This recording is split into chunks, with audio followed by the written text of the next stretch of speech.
ಸುಮಾರು 3 ತಿಂಗಳಿನಿಂದ ಭಕ್ತರ ಪ್ರವೇಶಕ್ಕೆ ನಿರ್ಬಂಧ ಇದ್ದಂತಹ ದೇವಸ್ಥಾನಗಳು ಇದೀಗ ಹಂತ ಹಂತವಾಗಿ ಭಕ್ತರಿಗೆ ಅವಕಾಶವನ್ನು ಕೊಡ್ತಾ ಇದೆ.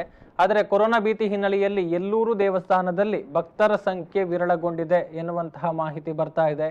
ಇನ್ನು ಈ ಬಗ್ಗೆ ಮಾತನಾಡಿದಂತಹ ದೇವಳದ ಭಕ್ತ ಬೆಳಪು ದೇವಿಪ್ರಸಾದ್ ಶೆಟ್ಟಿ ಅವರು ಮುಜರಾಯಿ ಇಲಾಖೆಗೆ ವ್ಯಾಪ್ತಿಯ ಒಳಗೆ ಬರ್ತಾ ಇರುವಂತಹ ದೇವಸ್ಥಾನಗಳು ಭಕ್ತರ ಪ್ರವೇಶಕ್ಕೆ ತೆಗೆದುಕೊಂಡಿರುವಂತದ್ದು ಸಂತಸದಾಯಕ ವಿಚಾರ. ಆದರೆ ಭಕ್ತರ ಸಂಖ್ಯೆಯಲ್ಲಿ ಭಾರಿ ಇಳಿಕೆಯಾಗಿದೆ. ಈ ಮಹಾಮಾರಿ ಕೊರೋನಾ ವಕ್ಕರಿಸಿ ಬಹಳ ಸಮಯ ಸಂದರೂ ಕೂಡ ಔಷಧಿಯನ್ನ ಕಂಡುಕೊಳ್ಳುವುದಕ್ಕೆ ಪ್ರಪಂಚವೇ ವಿಫಲವಾಗಿದೆ. ಇದೀಗ ದೇವಸ್ಥಾನಗಳು ತೆರೆದುಕೊಂಡಿರೋದ್ರಿಂದ ಈ ಮಹಾಮಾರಿಯಿಂದ ಮುಕ್ತಿ ನೀಡೋದಕ್ಕೆ ದೇವರ ಮೊರೆ ಹೋಗುವುದು ಒಂದೇ ಭಕ್ತರಿಗೆ ಉಳಿದಿರುವಂತಹ ದಾರಿ ಎನ್ನುವಂತಹ ಒಂದು ಮಾತುಗಳನ್ನು ಹೇಳಿದರು. ಕೊರೋನಾ 19ದಿಂದ ಮುಕ್ತಿಗೊಂಡು ರಾಜ್ಯದ ಎಲ್ಲ ಮುಜರಾಯಿ ಇಲಾಖೆಯ ದೇವಾಲಯಗಳು ಭಕ್ತರ ದರ್ಶನಕ್ಕೆ ತೆರೆದಿರುವುದು ನಮಗೆಲ್ಲ ಬಹಳ ಭಕ್ತರಿಗೆ ಸಂತಸ ಆಗಿದೆ.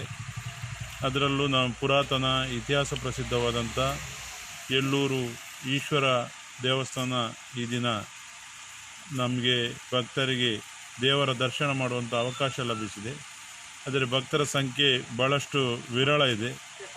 ಆದರೂ ಕೂಡ ಎಲ್ಲರೂ ಮುಂಜಾಗೃತಾ ಕ್ರಮ ಕೈಗೊಂಡು ಭಕ್ತಾದಿಗಳು ಹೆಚ್ಚು ಜನ ದೇವರ ದರ್ಶನವನ್ನು ಮಾಡಿ ನಮಗೆ ಈ ಒಂದು ಪರಿಸ್ಥಿತಿಯಲ್ಲಿ ನಮ್ಮನ್ನೆಲ್ಲ ರಕ್ಷಣೆ ಮಾಡಬೇಕಾಗಿರುವಂಥದ್ದು ದೇವರು.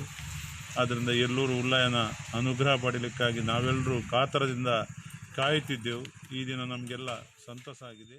ಇನ್ನು ದೇವಳದ ಪ್ರವೇಶ ದ್ವಾರದಲ್ಲಿ ಸ್ಯಾನಿಟೈಸರ್ಗಳನ್ನು ಇಡಲಾಗಿದೆ. ಇನ್ನು ದೇಹದ ಉಷ್ಣಾಂಶ ಪರೀಕ್ಷೆಯನ್ನು ಕೂಡ ಮಾಡಲಾಗ್ತಾ ಇದೆ. ಜೊತೆಗೆ ಸಾಮಾಜಿಕ ಅಂತರವನ್ನು ಕಾಯ್ದುಕೊಳ್ಳುವುದಕ್ಕೆ ಕೂಡ ಬೇಕಾದಂತಹ ಪೂರಕ ವ್ಯವಸ್ಥೆಗಳನ್ನು ಮಾಡಿಕೊಳ್ಳಲಾಗಿದೆ.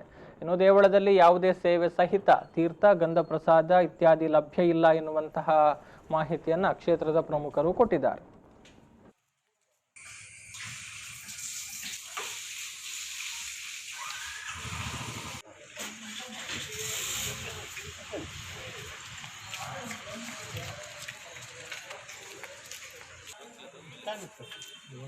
Stand up.